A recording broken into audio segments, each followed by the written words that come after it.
Samsung Galaxy M11 இதான் சாம்சங்கோட latest M series smartphone. அவங்க ஜென்ரலாக ரொம்ப காம்படிட்டிவாக எடுத்துகிட்டு வர M series ஸ்மார்ட்ஃபோன்ஸில் இந்த M11 எப்படி இருக்குது, இதில் என்ன ஃபீச்சர்ஸ் எடுத்துகிட்டு வந்திருக்காங்க, இந்த தடவை சாம்சங்கோட அல்ட்ரா பட்ஜெட் ஸ்மார்ட்ஃபோன் நம்ம வாங்குறதுக்கு வர்த்தாக இருக்கா, இது எல்லாத்துக்கும் பதில் சொல்கிறதுக்கு முன்னாடி முதல்ல பாக்ஸ்லேருந்து வெளியில் எடுப்போம்.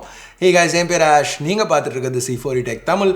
வீடியோ பிடிச்சிருந்துச்சுன்னா மறக்காமல் கீழே இருக்க தம்ஸ் அப் பட்டன், சப்ஸ்கிரைப், பெல் ஐகான்ஸ் அதெல்லாம் ப்ரெஸ் பண்ணுங்கள்.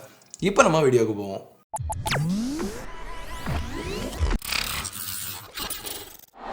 ஓகே, இப்போ இந்த ஃபோனை அன்பாக்ஸ் பண்ணுவோம். இங்கே பெருசாக புதுசாக எதுவும் இல்லை. இது ஒரு ஸ்லைட் ஓப்பன் பாக்ஸ். உள்ள ரெகுலராக உள்ள booklets, quick start guide, warranty card அந்த மாதிரி கொடுத்துருக்காங்க. அதுக்கப்புறம் Samsung Galaxy M11 3 colour options இருக்குது: வயலட், மெட்டாலிக் ப்ளூ, அப்புறம் இந்த வீடியோவில் நீங்கள் பார்க்குற பிளாக். ஃபோனுக்கு திருப்பி வருவோம்.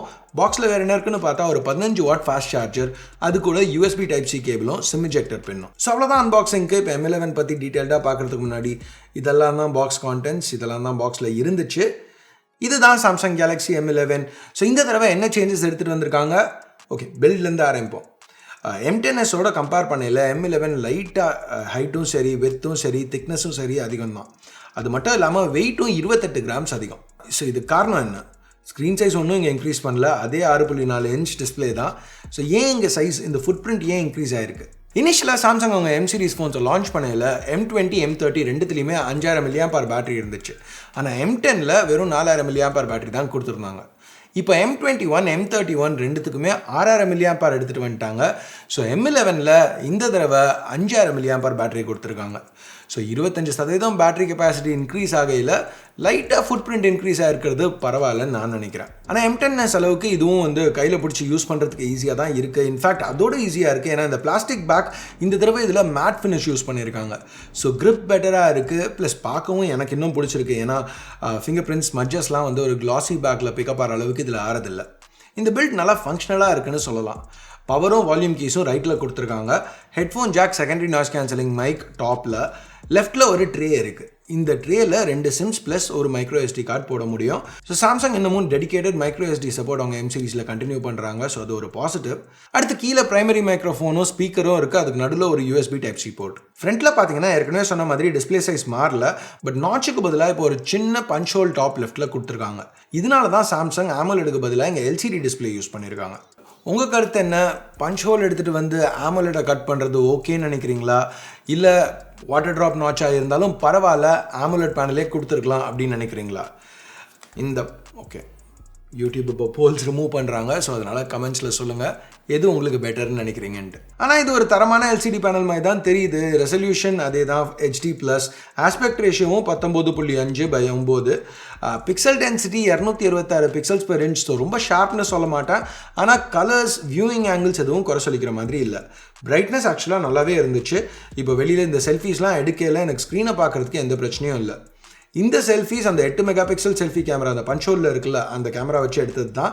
டைனாமிக் ரேஞ்ச் அவ்வளோவா இல்லை. இப்போ என்னோடய கையை பார்த்தீங்கன்னா ப்ளோன் அவுட்டாக இருக்குது. பட் மற்றபடி இமேஜ் ரொம்பவே நல்லா தான் வந்துச்சு. என்னோட முடி ஒரு ரேஞ்சில் இருக்குது, அதை விட்டுருங்க. பட் மற்றபடி செல்ஃபீஸ் பார்க்க ஓகேன்னு சொல்லலாம். டீட்டெயில்ஸ் நல்லா இருந்துச்சு. கலர்ஸ் நேச்சுரலாக இருக்குது. ப்ளஸ் சாம்சங் ஃபோன்ஸில் பியூட்டி மோட் ஆஃப் பண்ணிங்கன்னா பியூட்டி மோட் ஆஃப் ஆகும். சில ஃபோன்ஸில் இப்போ சைனீஸ் ஃபோன்ஸ் சில இதில் பியூட்டி மோட் ஆஃப் பண்ணதுக்கப்புறமும் கொஞ்சம் ஸ்கின் ஸ்மூத்னிங் இருக்கும். இங்கே அந்த மாதிரி எதுவும் இல்லை. அடுத்து நம்ம சாம்சங்கோட செல்ஃபி கேமராஸில் எப்போவுமே பார்த்துட்டு இருக்க மாதிரி இங்கேயும் க்ராப் பண்ணி எடுக்கிறதுக்கு ஒரு ஆப்ஷன் கொடுத்துருக்காங்க. அடுத்து உள்ளே என்ன இருக்குன்னு பார்ப்போம். M10s உள்ள Exynos சிப்புக்கு பதிலாக இப்போ ஒரு Qualcomm சிப் கொடுத்துருக்காங்க. இது Snapdragon 450. இது கூட 3 இல்லை 4 GB RAM, 32 இல்லை 64 GB eMMC 5.1 ஸ்டோரேஜ். ஸோ இது ஹெவி ஸ்பெக்ஸ்லாம் சொல்ல முடியாது, பட் ரெகுலர் யூஸ்க்கு ஓகே.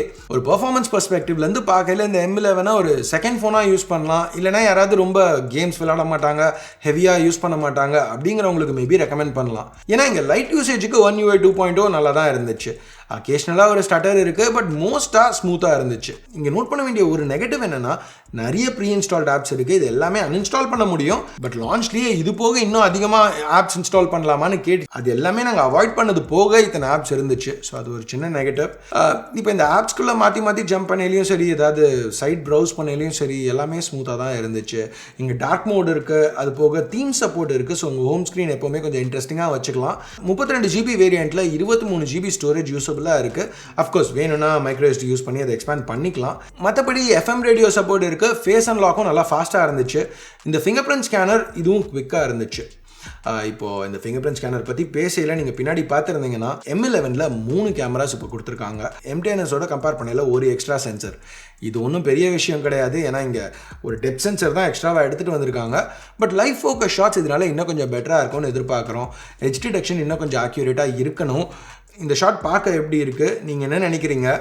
நீங்கள் சைட் பை சைட் கம்பேர் பண்ணியிருந்தால் நல்லா இருந்திருக்கும். ஆனால் M10s என்கிட்ட எல்லாம் கம்பேர் பண்ணுறதுக்கு ஜென்ரலாக எல்லா M சீரிஸ் ஃபோன்ஸுமே கவர் பண்ணியிருக்கோம். ஆனால் இதை கவர் பண்ணல.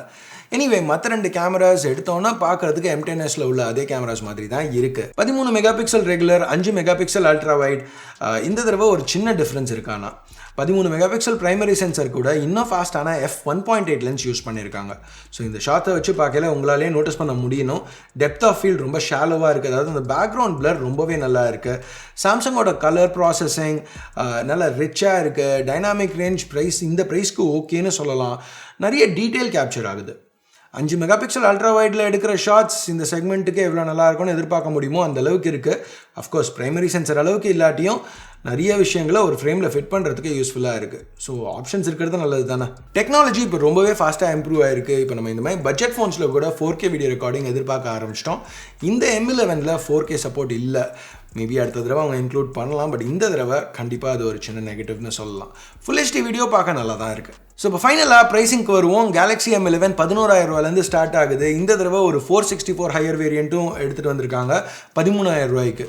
ஸோ இந்த ப்ரைஸ்க்கு M11 ஒரு ரொம்பவே நல்ல ஸ்டார்டர் ஃபோன் மாதிரி தெரியுது. சைனீஸ் ஃபோன்ஸ் வாங்க வேணாம் அப்படின்னு நினைக்கிறவங்களுக்கு இது ஒரு நல்ல சாய்ஸாக இருக்கும். இப்போ நிறைய பேர் சைனீஸ் ஃபோன்ஸ் வாங்க வேணாம்னு நினைக்கிறீங்க.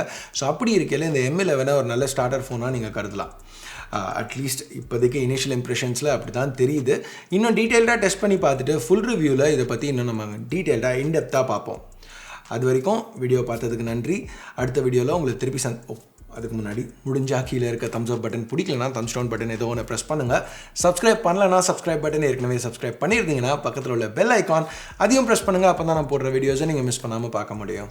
அடுத்த வீடியோவில் உங்களை திருப்பி சந்திக்கிற வரைக்கும் என் பேர் ஆஷ். நீங்கள் பார்த்துட்டு இருக்கிறது C4E Tech Tamil. Have a nice day. Bye.